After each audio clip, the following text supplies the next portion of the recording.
Don't forget to like the video, share your thoughts or story in the comments, and subscribe to our latest stories. Before I start, tell me where you are watching me from. I wonder which cities and towns will join me in this memory that has followed me for years. I still remember that evening like it happened yesterday. The kind of evening that doesn't announce itself, just quietly seeps into your memory and refuses to leave. I had stayed later than usual at work, finishing up a few things that honestly could have waited until morning.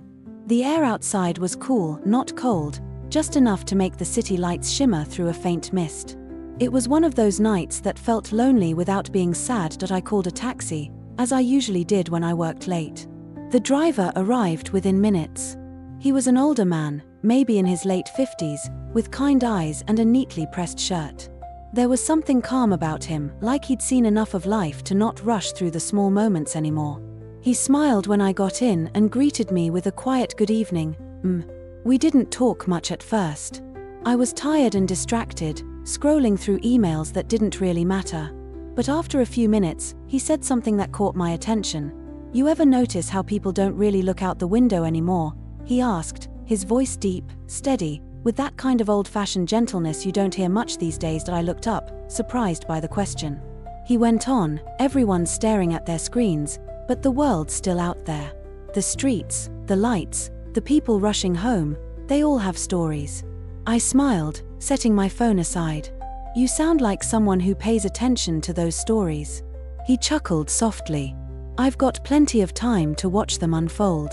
The way he said it, there was no bitterness, just quiet acceptance.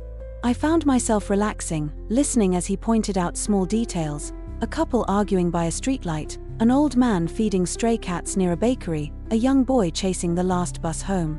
His voice painted them vividly, as if they were more than strangers, as if every one of them mattered. When we reached the park near my neighborhood, he slowed down and pulled over. I was about to ask if something was wrong when he turned slightly toward me and said, "Would you mind if I take a short walk before I drop you off?" "Just a little walk, clear my head. It's been a long day." I hesitated. Normally, I would have just nodded politely, paid, and left. But something about his tone made me pause. It wasn't a strange or uncomfortable request, just sincere. He didn't want company, not exactly. It was more like he wanted a moment to breathe, to be human outside the small box of his car. I looked out the window at the park. The trees swayed gently under the streetlights, and the faint hum of the city blended with the soft rustle of leaves. "You know what," I said, surprising even myself, "I could use a little walk too." He smiled, a small, genuine smile. "Then let's take a little walk." We parked near the curb and stepped out. The air felt cooler than before, cleaner somehow. The night carried that earthy scent that follows a light rain. We walked side by side down the path, keeping a comfortable distance. There wasn't any awkwardness, just quiet understanding. After a few minutes, he said, "I used to come here with my wife. She loved this park. We'd sit right there by that bench."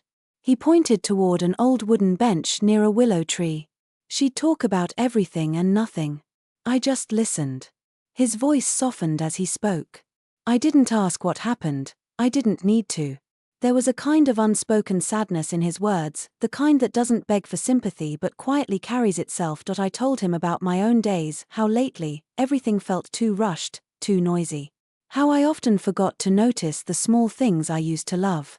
He nodded, not interrupting, just listening in that patient way people rarely do anymore. We stopped by the bench. The city felt far away from there. The lights shimmered through the branches, and for a while, neither of us spoke. It was peaceful. Two strangers, bound by nothing more than a shared pause in the middle of their lives. "You know," he said after a while, "sometimes the best part of the day is when you realize you're still capable of slowing down." That line stayed with me.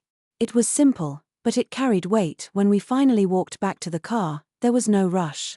The silence wasn't heavy, it was full, meaningful. As he drove me the rest of the way home, he didn't say much, and neither did I.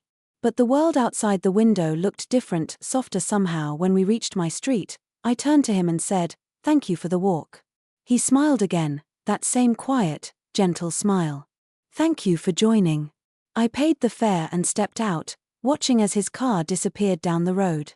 I stood there for a while, listening to the night. Something about that moment felt permanent, like a reminder I didn't know I needed. That little walk, unexpected, ordinary, and yet quietly profound, reminded me that even in a world full of noise, there are still spaces for silence, for connection, and for seeing life as it is. And sometimes, it takes a stranger, a taxi driver who just wanted a little walk, to help you remember that.